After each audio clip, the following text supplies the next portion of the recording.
Soeharto, Presiden Ketua Indonesia, lahir pada 8 Juni 1921 di Kemusuk, Yogyakarta. Ia berasal dari keluarga petani dan memulai karirnya sebagai tentara di masa pendudukan Jepang dan kemudian berjuang dalam perang kemerdekaan Indonesia melawan Belanda. Soeharto menjadi Presiden Indonesia setelah menggantikan Soekarno pada tahun 1967. Setelah terjadinya gerakan 30 September ke-30S pada 1965 yang menyebabkan perubahan politik signifikan. Soeharto memerintah Indonesia selama 32 tahun, menjadi presiden terlama dalam sejarah Indonesia, hingga ia mengundurkan diri pada tahun 1998 setelah tekanan massa dan krisis ekonomi.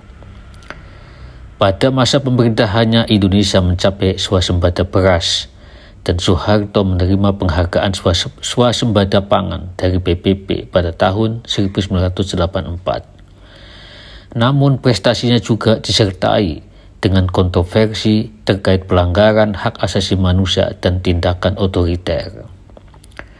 Soeharto dikritik oleh sejumlah kalangan, termasuk tokoh seperti Benedict Anderson, seorang ahli ilmu politik terkemuka.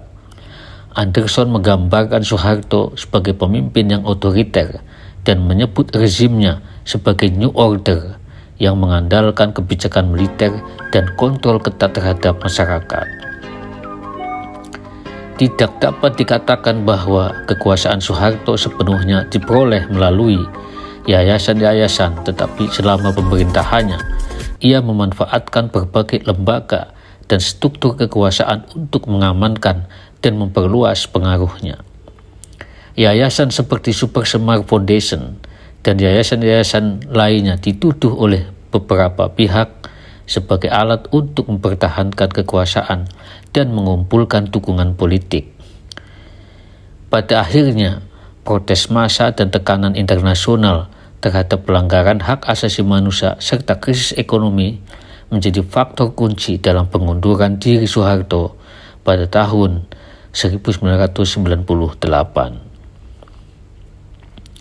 Pada akhir 1990-an, Indonesia menghadapi serangkaian krisis yang secara bersamaan memburuk dan menciptakan situasi yang tidak stabil. Beberapa faktor utama yang menyebabkan situasi ini antara lain krisis ekonomi. Pelemahan mata uang rupiah pada Juli 1997, rupiah mengalami depresiasi tajam, dipicu oleh krisis finansial di Asia. Hal ini membuat utang luar negeri Indonesia lebih sulit untuk dibayar. Penurunan nilai aset dan saham, pasar saham dan nilai aset Indonesia turun drastis, menciptakan kekhawatiran akan keberlanjutan pertumbuhan ekonomi. Kemarau panjang juga menjadi faktor lain. Pada saat yang sama, Indonesia mengalami musim kemarau yang parah, mengakibatkan kekurangan pasokan air untuk pertanian dan kebutuhan sehari-hari. Kemarau ini berdampak negatif pada sektor pertanian, mengurangi produksi pangan dan memicu kenaikan harga pangan.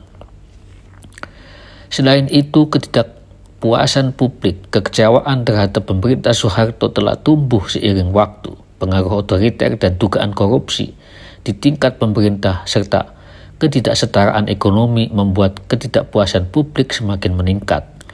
Mahasiswa dan kelompok aktivis terlibat dalam demonstrasi besar-besaran yang menuntut reformasi politik dan ekonomi. Krisis moneter dan perbankan juga menjadi faktor lain. Sektor perbankan menghadapi krisis serius karena banyak bank yang tidak mampu menutupi utangnya.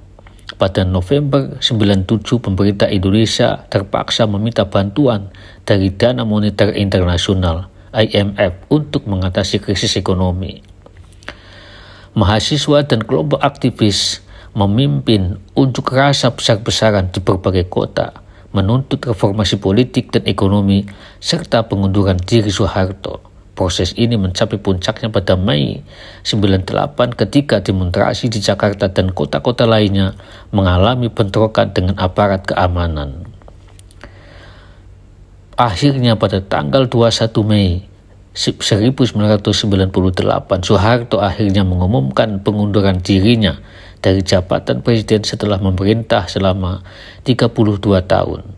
Pengunduran dirinya disambut dengan lega di kalangan masyarakat, tetapi perubahan politik yang lebih besar kemudian menyusul dengan munculnya era reformasi dan demokratisasi di Indonesia. Terima kasih, semoga bermanfaat.